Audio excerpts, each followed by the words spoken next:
Boa noite, minhas irmãs, boa noite, meus irmãos. Vamos nos preparar para mais uma reunião de estudos doutrinários do Centro Espírita Isaac Lima. Sejam todos muito bem-vindos. Que a paz de Jesus esteja presente em nossos corações.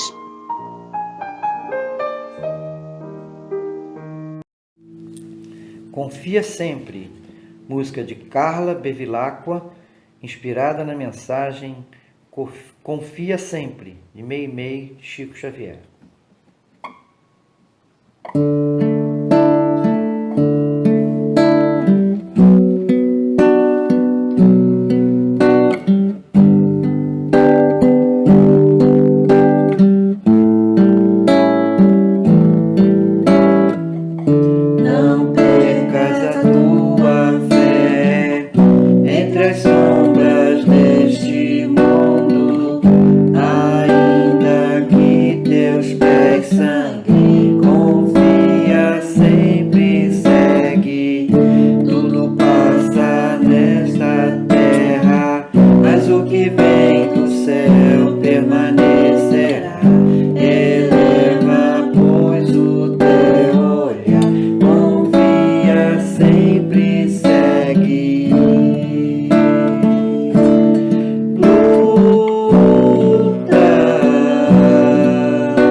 Boa noite, meus irmãos. Do livro Caminho, Verdade e Vida, Chico Xavier, pelo Espírito Emmanuel. Lição 67. Os vivos do além. E eis que estavam falando com ele 2 varões, que eram Moisés e Elias. Anotou Lucas, no capítulo 9, versículo 30. Várias escolas religiosas, defendendo talvez determinados interesses do sacerdócio, asseguram que o Evangelho não apresenta bases ao movimento de intercâmbio entre os homens e os espíritos desencarnados que os precederam na jornada do mais além. Entretanto, nesta passagem de Lucas, vemos o mestre dos mestres confabulando com 2 entidades egressas da esfera invisível de que o sepulcro é a porta de acesso. Aliás, em diversas circunstâncias, encontramos o Cristo em contato com almas perturbadas ou perversas, aliviando os padecimentos de infortunados perseguidos. Todavia, a mentalidade dogmática encontrou aí a manifestação de Satanás, inimigo eterno e insaciável. Aqui, porém, trata-se de sublime acontecimento no Tabor. Não vemos qualquer demonstração diabólica, e sim 2 espíritos gloriosos em conversação íntima com o Salvador. E não podemos situar o fenômeno em associação de generalidades, porquanto os amigos do outro mundo que falaram com Jesus sobre o monte foram devidamente identificados. Não se registrou o fato declarando-se, por exemplo, que se tratava da visita de um anjo, mas de Moisés e do companheiro, dando-se a entender claramente que os mortos voltam de sua nova vida.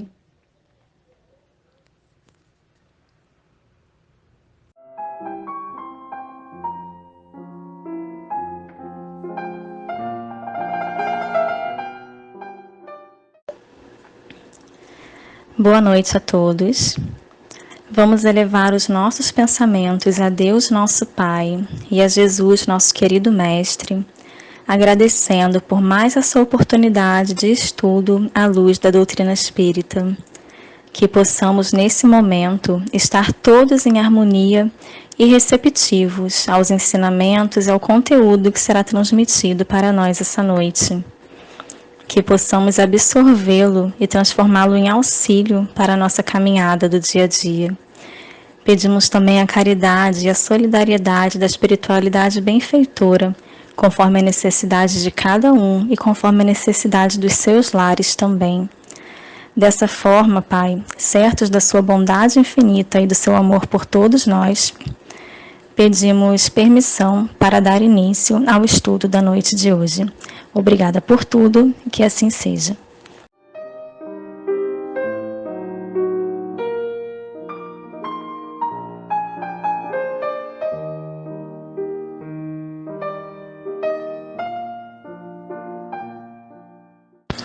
Olá, meus amigos, que estejamos todos bem. Eu sou Tatiane, do Grupo Espírita Teresa de Jesus, e vamos hoje, aqui no CEIU, estudar um pouquinho sobre as manifestações espíritas. Vamos, antes de tudo, elevar o nosso pensamento ao alto, agradecendo a Deus por mais essa bendita oportunidade de tarefa em nome da doutrina espírita, que possamos nos esclarecer e assim que possamos esclarecer a outrens que tenham dúvidas, que nos busquem, que busquem respostas na doutrina, que busquem apoio e amparo sempre. Que Jesus nos envolva, que os benfeitores espirituais desta casa envolvam a todos nós que estejamos em sintonia nesse instante para a realização dessa tarefa. Assim seja, Senhor. Graças a Deus.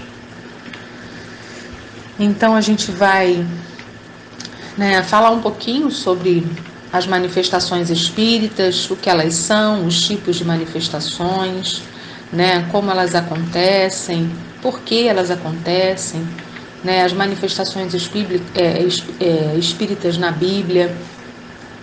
Então a gente começa um pouquinho, falando do que são as manifestações espíritas. São fenômenos pelos quais os espíritos podem manifestar sua presença entre nós. Esses fenômenos acontecem desde sempre. A gente pode achar que os fenômenos espíritas eles acontecem desde o surgimento do espiritismo, não, mas eles acontecem desde a existência do mundo, desde que os homens começaram a perceber essa possibilidade, e mesmo antes disso, sem que os homens tivessem conhecimento dessas manifestações. Eles acontecem sempre de duas maneiras, são elas físicas, por efeitos físicos, ou por efeitos inteligentes. Então os espíritos sempre se utilizam da nossa presença ou da presença entre nós para realizar essas manifestações. Aí a gente começa um pouquinho falando das manifestações de efeitos físicos, Lá no livro dos médiuns, ele diz assim, que dá-se o nome de manifestações físicas às que se traduzem por efeitos sensíveis, tais como ruídos, movimentos e deslocação de corpos sólidos. Umas são espontâneas, isto é, independente da vontade de quem quer que seja, outras podem ser provocadas. E aí a gente lembra lá das mesas girantes, que vão representar sempre um ponto de partida para a doutrina espírita. Quando lá em 1830 e pouco, antes até das mesas girantes, em Hydesville, as duas jovenzinhas ouviram lá os toque-toques, como eles falam aqui, os ruídos na parede da sua casa, e aí resolveram estabelecer uma comunicação com aquele espírito que estava ali dentro, que confirmou ser um espírito, e isso, depois elas começaram a realizar outras atividades mediúnicas, porque isso é uma manifestação realizada através da mediunidade delas, elas eram médiums, o pai era pastor de uma igreja. E aí a gente vê mais uma vez que a mediunidade, que as manifestações não estão inerentes à doutrina espírita, elas acontecem desde sempre, sempre vão acontecer em qualquer âmbito religioso. E aí essas meninas começaram a desenvolver essa mediunidade e as pessoas começaram a conhecer, e isso começou a se espalhar, e aí vieram as mesas girantes, que tinham efeitos físicos e inteligentes, A princípio considerava-se só efeito físico. Depois Kardec, quando começou a estudar, percebeu que havia um efeito inteligente por trás daquilo tudo. Então as mesas girantes vão ser sempre o ponto de partida para a doutrina espírita. A partir dali, a partir do interesse de Kardec por essas manifestações, ainda que muito contraditórias, ele um pouco cético, e aí ele começa a estudar, como estudioso que era, ele começa a estudar sobre isso, e ele se aprofunda, e então ele codifica a nossa doutrina como a conhecemos hoje. Aí ainda a gente aprende que as manifestações físicas são aquelas em que a ação dos espíritos produzem efeitos na matéria, fenômenos que sensibilizam diretamente os órgãos dos sentidos dos observadores.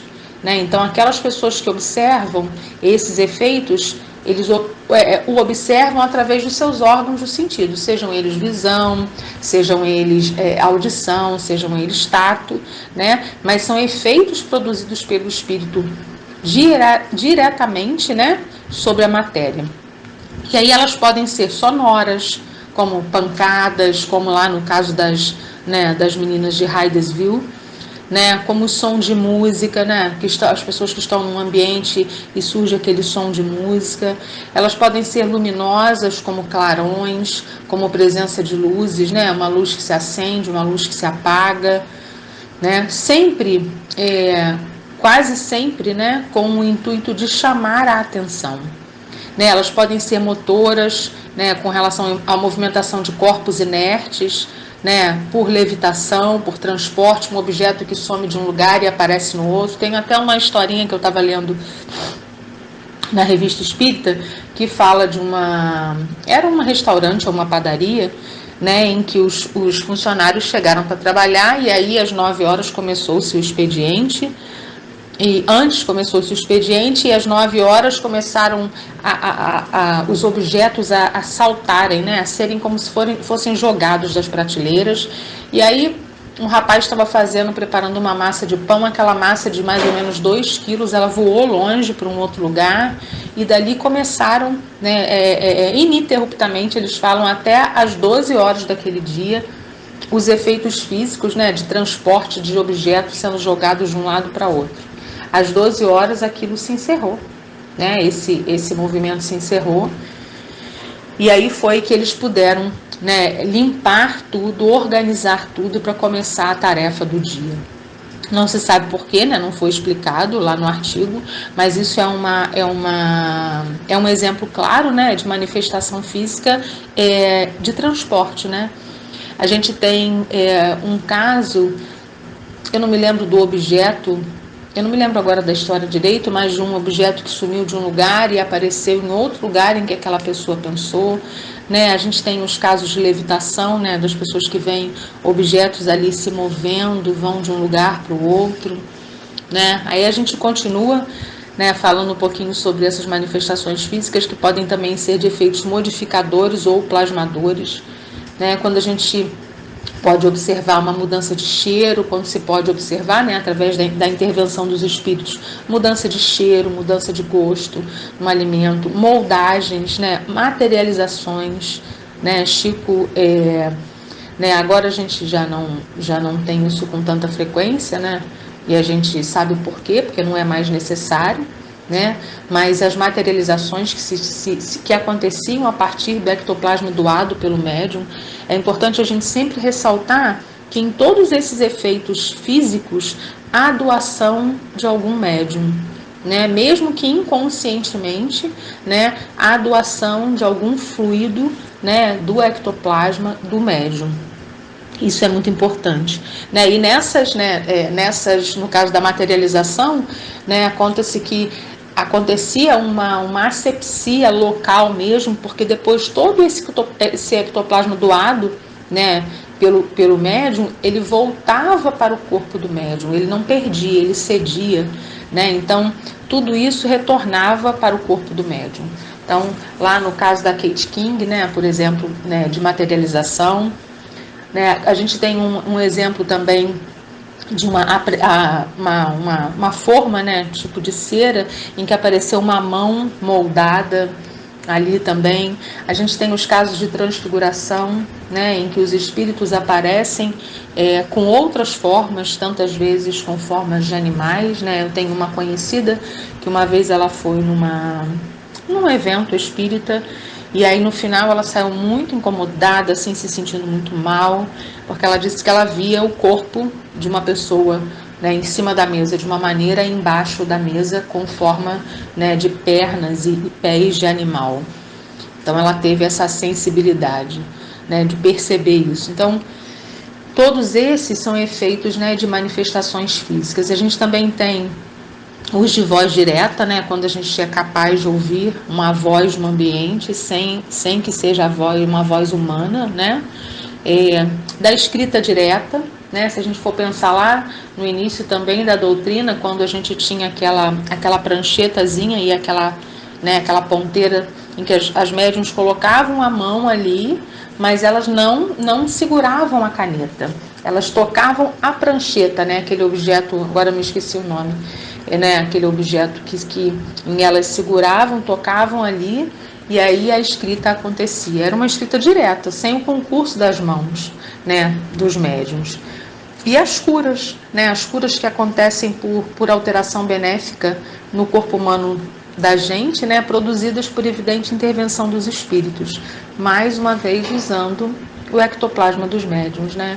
Mas são os espíritos que realizam, né, as cirurgias espirituais, né, são os espíritos que realizam as curas, né, os bons espíritos, né, através do cuidado de Jesus, de Dr. Bezerra de Menezes, de Dr. Fritz, Dr. Hansen, tantos espíritos, né, que estão aí trabalhando a partir do ectoplasma do médium, mas realizando manifestações físicas, né, de cura, de cirurgias.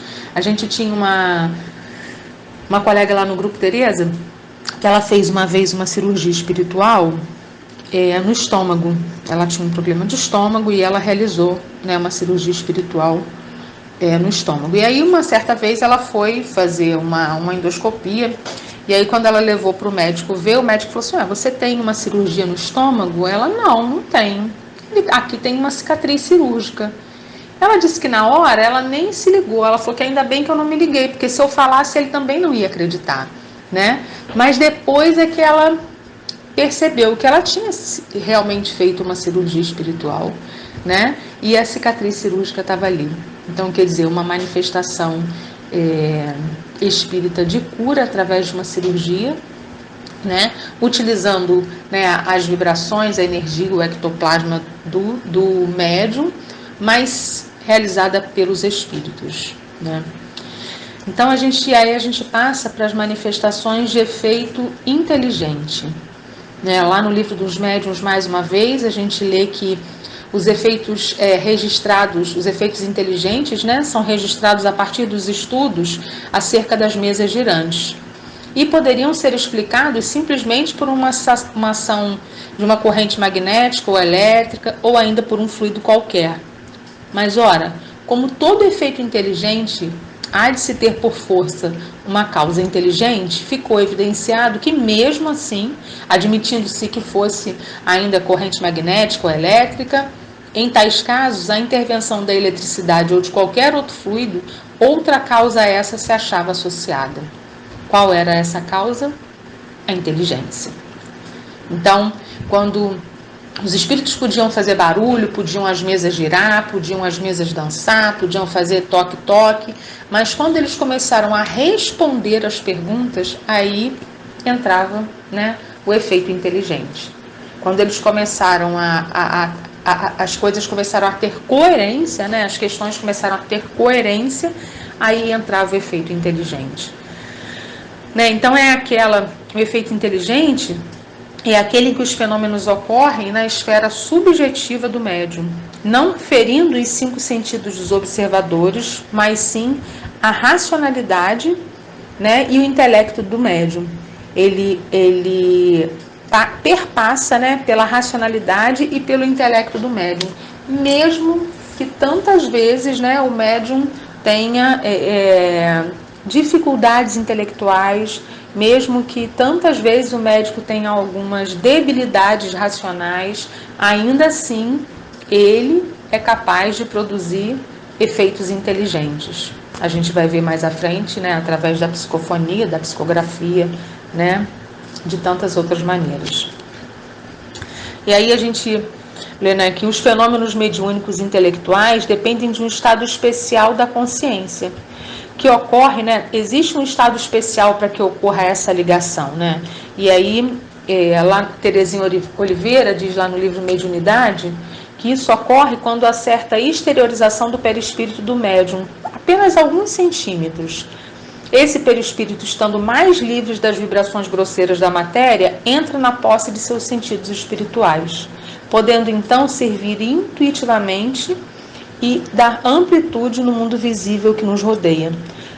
Uma corrente nervosa, então, vai ligar o cérebro perispiritual do médium ao espírito comunicante. Então, o nosso perispírito se expande, né, por apenas alguns centímetros, e aí essa expansão vai permitir com que o nosso cérebro perispiritual se ligue, né, ao espírito do médium comunicante. E daí os efeitos, as manifestações físicas inteligentes, elas se tornam passíveis de acontecer, né? E aí a gente fala da vidência, né? O médium vê no campo fluídico, né? O espírito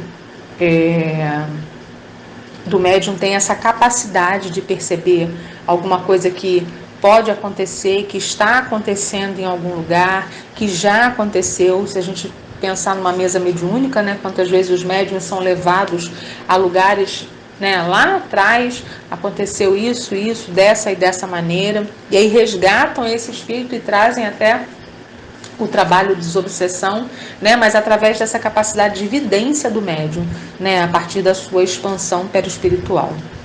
A audição, né, que acontece, o médium também ouve no campo fluídico, o médium também ouve através do perispírito e da psicofonia, né, na qual o espírito fala através do médium. E ainda na psicografia, que o espírito leva o médium a escrever. Isso pode acontecer de maneira mecânica, né, que o espírito age direto sobre a mão do médium, sem que o médium tenha consciência do que está escrevendo muitas vezes, né? De maneira intuitiva, quando o espírito atua sobre a alma do médium, né? E aí o médium percebe aquela intuição, e tantas vezes muitas vezes o médium até pensa, sou eu que estou pensando isso é coisa da minha cabeça, mas é o espírito que está ditando ali, né? Aquela psicografia, e aí a gente vê, né, essas manifestações inteligentes acontecendo, médiuns que não falam outras línguas e escrevem em outras línguas, médiuns iletrados, né, que escrevem de assuntos completamente difíceis. A gente lembra de Chico. Chico era um homem extremamente simples, né, de uma cultura simples também, e Chico escreveu livros belíssimos numa linguagem muito difícil, né? Tantas vezes com palavras, com dizeres bem complexos. Então, aí a gente percebe, né? A gente enxerga, né, essa capacidade que o médium tem, né, de intuitivamente ou de mecanicamente realizar essa tarefa de intercâmbio, né, através das manifestações, né, espirituais. E aí a gente pensa, né, por que essas manifestações acontecem? Com que objetivo? Aí eu vou responder com uma frase que Paulo disse lá na primeira carta a Coríntios, capítulo 12, versículo 7, que diz assim: mas a manifestação do Espírito é dada a cada um para o que for útil. Lá nesse versículo, Paulo fala, deixa eu ver se eu acho ele aqui. Paulo fala que uns podem,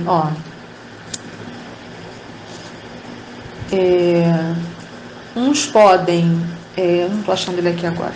Uns podem escrever, outros podem falar, outros podem... achei, olha, ele fala aqui. O Espírito dá a palavra de sabedoria a outro, a palavra de ciência, segundo o mesmo Espírito.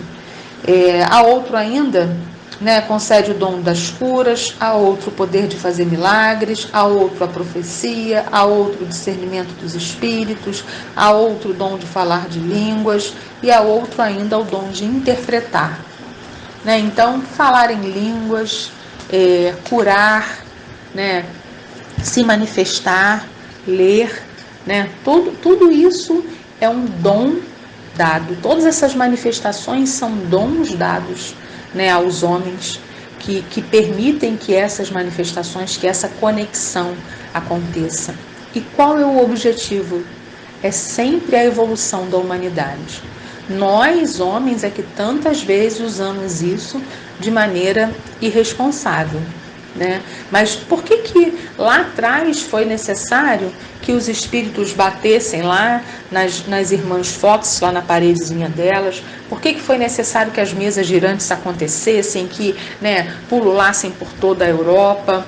Porque ainda necessitávamos do efeito físico, ainda necessitávamos ver para que aquilo chamasse a nossa atenção e que aquilo despertasse a curiosidade. A primeira coisa que se despertou foi a curiosidade, depois o estudo sério, né?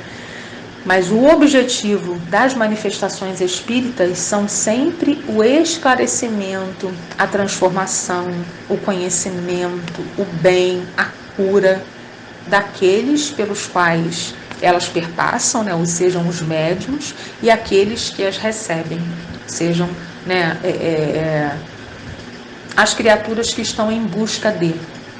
Mas nunca uma manifestação espírita, nunca tem o objetivo de satisfazer a curiosidade, nunca tem o objetivo de ser uma brincadeira, nunca tem o objetivo, né, de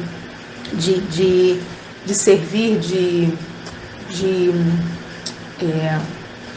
como é o nome de servir para chamar público, né? De servir de chamariz para o público. Eu lembrei daquela novela O Profeta, né? Que aquele jovem, ele tinha, né, o dom realmente mediúnico, e aí ele começou a fazer disso um meio de ganhar dinheiro, né? A gente lê, a gente aprende que a gente precisa dar de graça aquilo que a gente recebe, né? E a mediunidade é um dom dado de graça, e é a partir da mediunidade que esses efeitos acontecem, né? Então, ela sempre tem um objetivo, como Paulo diz aqui, útil. Então, toda manifestação vai acontecer sempre por um fim útil. Nós é que tantas vezes desviamos, né, os fins, né, dessas manifestações. E existem aqueles espíritos, né, ainda, né, brincalhões, ainda em aprendizado, que gostam mesmo quando a gente lá, quando criança, brincava do tabuleiro, que o copo vai para um lado, vai para o outro, quando as pessoas, né, querem se fingir, né, de videntes, aí elas se associam àqueles que também não estão muito afim de coisa séria, né, e aí vira uma brincadeira aquilo que não é para ser. E aí a gente vai falar um pouquinho agora sobre as manifestações espíritas na Bíblia. Aí tem uma passagem lá em Deuteronômio, capítulo 18, versículos 9 a 13, que diz assim: quando Moisés disse, né, aos filhos de Israel, né, aos judeus, disse assim: quando tiverdes entrado na terra que o Senhor teu Deus te dá, não te porás a imitar as práticas abomináveis da gente daquela terra. Não se ache no meio de ti quem faça passar pelo fogo do seu filho ou sua filha, nem quem se dê à adivinhação, à astrologia, aos agouros, ao feiticismo, à magia, aos dons da adivinhação ou à evocação dos mortos, porque o Senhor teu Deus abomina aqueles que se dão a essas práticas, e é por causa dessas abominações que o Senhor teu Deus expulsa diante de ti essas nações. E a gente pensa, né, por que é que Moisés proíbe esse intercâmbio? É porque ele existia. Então sempre existiu, as manifestações sempre existiram. Só que elas foram banalizadas à maneira de curiosidade, né? Como ele diz aqui, adivinhação, magia, astrologia, feitiçaria, evocação de mortos, tudo para satisfazer a curiosidade, o ego, a vaidade, o poder daqueles filhos daquela época. Então Moisés proíbe as manifestações. Então, se Moisés proíbe, é porque elas existiam, né? Eu estava lendo um artigo do Gerson Simões Monteiro, e ele fala que ele tem um amigo que é pastor, que ele diz que numa determinada passagem da Bíblia, se eu não me engano, de Saul, né, onde Saul precisa receber, ele quer receber uma orientação, e aí ele vai até uma sacerdotisa, uma pitonisa, né? Não me lembro o nome agora, a época, e aí, só que ele mesmo tinha proibido esse intercâmbio. Então, como é que ele vai querer essa orientação, né? Então, esse pastor fala para ele assim: pô, isso aqui é uma sessão espírita, já acontecia lá há tanto tempo. E é engraçado que o pastor fala para ele que quando ele tem que falar sobre essa passagem bíblica, ele não sabe nem como explicar, porque a partir do momento que eles não acreditam, né, mas está lá na Bíblia.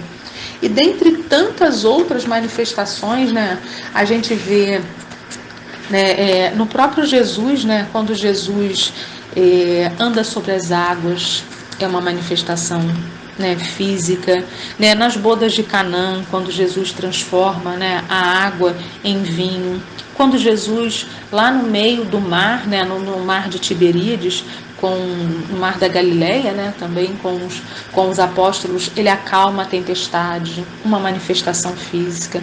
Quando Jesus cura os doentes, né, da hanseníase, a mulher hemorrágica, quando Jesus cura o paralítico, o jovem epilético, quando Jesus, né, permite que Lázaro volte à vida física, quantas manifestações Jesus trouxe até nós. Quando Jesus se transfigura diante dos discípulos, né? Quando Jesus aparece a Maria em forma de um jardineiro, né? Logo após a sua morte. Então, a Bíblia está repleta de manifestações espíritas. A Bíblia está repleta de provas de que a manifestação espírita não é circunscrita à doutrina e nem tampouco para satisfazer as nossas vontades, como bem disse Paulo lá em Coríntios. Ela é sempre para um fim útil. E aí a gente lembra que as manifestações acontecem a partir dos médiuns. Então dá a cada médium a responsabilidade de educar a sua mediunidade, de se instruir para a mediunidade, de trabalhar em nome de Jesus, de tentar ser uma criatura melhor, de falar o necessário, de tentar pensar no bem e agir no bem, em primeiro lugar, né? Então, as manifestações perpassam essa capacidade do médium de ser um bom médium, um médium de coração limpo, de boas intenções, um médium que busca trabalhar realmente a serviço de Jesus. Então, todas as manifestações que aconteceram desde sempre vêm a cada dia, né, possibilitar mais um pouquinho o nosso intercâmbio com o mundo espiritual, permitindo que dores sejam aliviadas, criaturas sejam instruídas, corações sejam acalentados, mas sempre no intuito de promoverem o bem e a paz aonde estiverem. Então, que nós, né, possamos utilizar da nossa mediunidade para que cada manifestação que haja, para que cada manifestação que possamos perceber, seja sempre pautada nos ensinamentos de Jesus, seja sempre sob o amparo firme e ético da doutrina espírita, para que sejamos sempre trabalhadores do bem, em nome dessa doutrina que é a luz e sol nas nossas almas. Muito obrigada, meus irmãos, gratidão pela oportunidade de estudo e do meu esclarecimento em primeiro lugar, mais uma vez.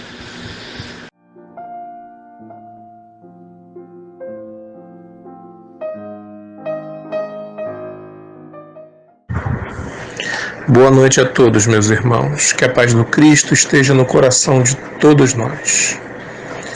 Vamos orar. Querido Jesus, nós te agradecemos por esse importante momento em nossas vidas, em que estaremos refletindo nos teus ensinamentos, Mestre, à luz da doutrina espírita. Que nossas atenções e pensamentos possam, nesse instante, estar fixados para que as palavras possam ser traduzidas para as nossas almas. E que nós, compreendendo o alcance nas nossas vidas desses ensinamentos, Senhor, possamos definitivamente colocá-los nas nossas práticas diárias, transformando aos poucos o nosso proceder, a nossa maneira de viver aqui neste mundo. E assim, Senhor, cada um de nós tendo a mesma atitude, transformando a nossa sociedade, o nosso planeta, num planeta melhor, mais justo, mais igual para todos. Que nessa noite todas as lares, todas as casas possam estar sob a tua guarda. Cada irmão, Senhor, formando uma corrente de vibrações positivas, de amor, e que essas vibrações de amor possam transformar a nossa realidade, o momento em que nós estamos passando. Possam também, Senhor, levar amparo e o lenitivo a cada irmão que esteja necessitado. E assim, Senhor Jesus, que possamos, a partir desse momento, estar atentos a tudo que será colocado no estudo da noite de hoje. Que a tua paz esteja conosco hoje e sempre, que assim seja.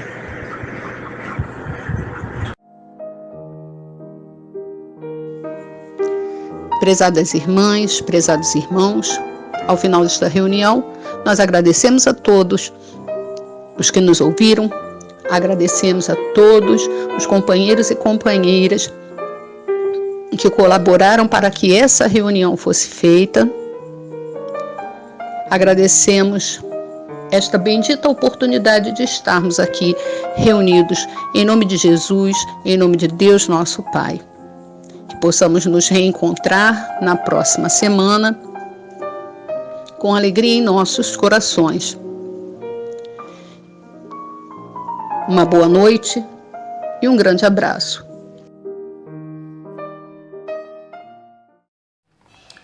Realmente Jesus, grupo que atua.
Eu preciso ser feliz, basta querer encontrar você.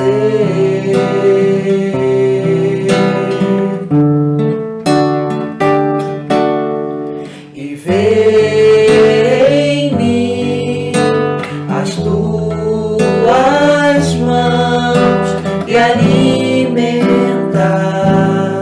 o meu irmão com tua fé, com tua luz. Quero viver realmente, Jesus, sentimento, um exemplo a seguir, esperança de reencontrar aqui tua verdade.